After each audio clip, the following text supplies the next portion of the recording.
everyone, it's Bri, and I'm back with another scrapbook process video for the SpiegelMom Scraps design team. And I'm going to be working with this new sequin mix that's part of the December release. It is called Pink Holiday Pop, and it matches so nicely with the Bella Boulevard Fa La La collection, which is brand new. So as soon as I saw this sequin mix, I was like, okay, wait, I have to pull out this Bella collection and use it. So I've pulled out a few different pattern papers from that collection, and then I'm just tearing into them at an angle.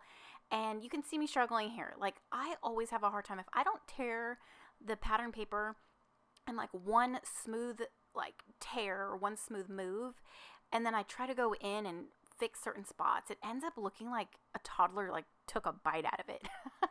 So sometimes it ends up being a little bit shorter than I originally anticipate because I'm going in and taking more and more off.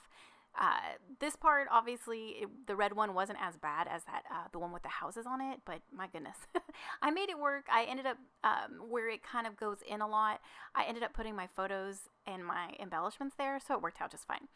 So I've created 3 layers, and I really wanted, since these patterns are busy, like if y'all struggle with really busy pattern papers and you're not sure what to do with them, or you think that you may know, or can't talk, if you think that they might not go well together, try this layering technique. Try, just using a bit of it so it's not completely overwhelming, because these patterns are beautiful, and I wanted little pops of them. So this really helped use them, but then it not be like too busy, because all 3 of them are busy, and they were, you don't want them like competing.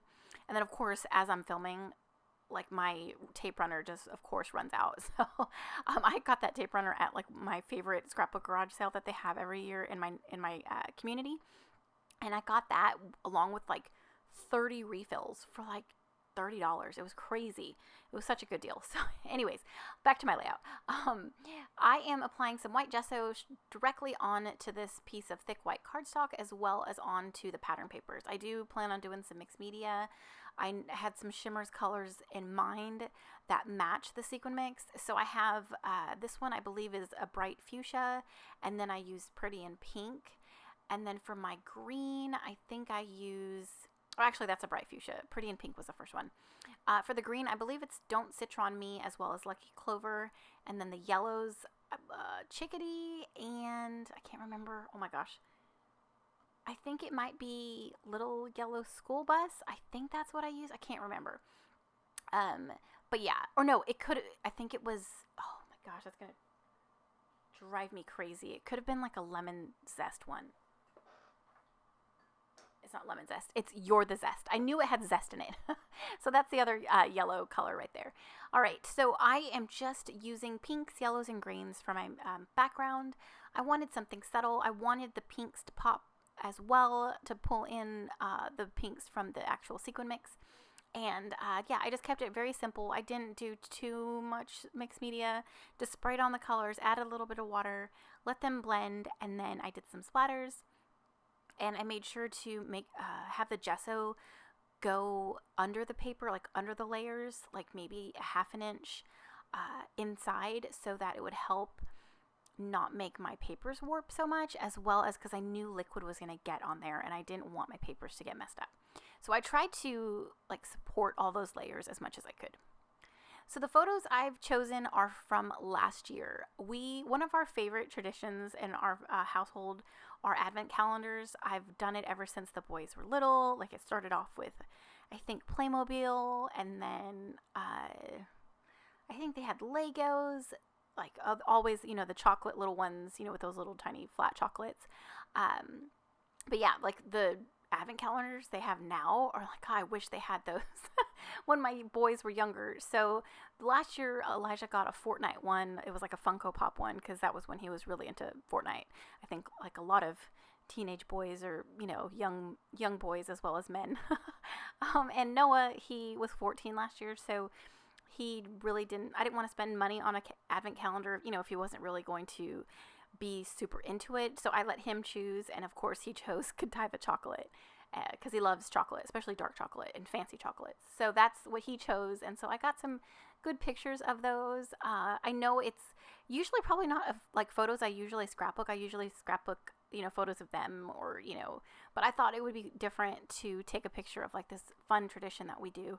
And this year, Elijah, since he's 13, there wasn't really one. I wanted to get him a Lego one, but then, I don't think he would have been too into it. I think he would have made them every day, and then it would probably just get chucked in the corner. So he picked Godiva too. So they both got Godiva chocolates, and trust me, I have to withhold and not open and eat their chocolate. I guess I should have got one for myself. Maybe next year I'll think about it and get one for myself. So my title, I'm using some of this Bella ephemera. I used December, and then I picked one of the doohickey cardstock stickers and chose the word traditions. So my title for this layout is December Traditions, and I've added a few little cute ephemera pieces. There's a little penguin with an adorable like beanie on, a Christmas tree, this house that I tucked under the ephemera word, and that Santa standing on top of all those gifts. And I've chosen some red, pink, and kind of like a like a bluish green thread that matches that little penguin's beanie, and I'm getting those all tangled up and added to different areas. I really love that Missy Whitten just inspires me so much with that tangled thread, and she can like tangle it like no other. I don't know how she does it. So yeah, I love that idea, and I love adding it to my pages. It's just like really, it's like that great texture, and it's just another pop of color, and it's super simple, but to me it adds so much to the page. So thank you, Missy. I'm not sure if you're watching this, but yeah, it's such a great idea. All right, so I'm going through these little cardstock chow chip stickers, and I thought I was going to add that tree, but I thought, never mind. I went ahead and started sprinkling on some of the sequins off camera. I do go back and add some journaling, and then I add a couple snowflake ephemera pieces just to some of the clusters. I did fail to mention that I added some of those epoxy stars around my page into a couple clusters, and I think that's it. I do end up adding a few more splatters just to pull the mixed media down a little bit, since I did add journaling right in the middle, yeah, like by the Santa. But yeah, that's it. I love the sequin mix. It is so pretty. It's so just fun and just retro, I think. I love it. So my code is Brianna15. Here is the final photo of my layout. If you use that code in the shop, it'll save you 15%. And thank you so much for commenting, watching, and subscribing. And we'll see you in the next one. Bye.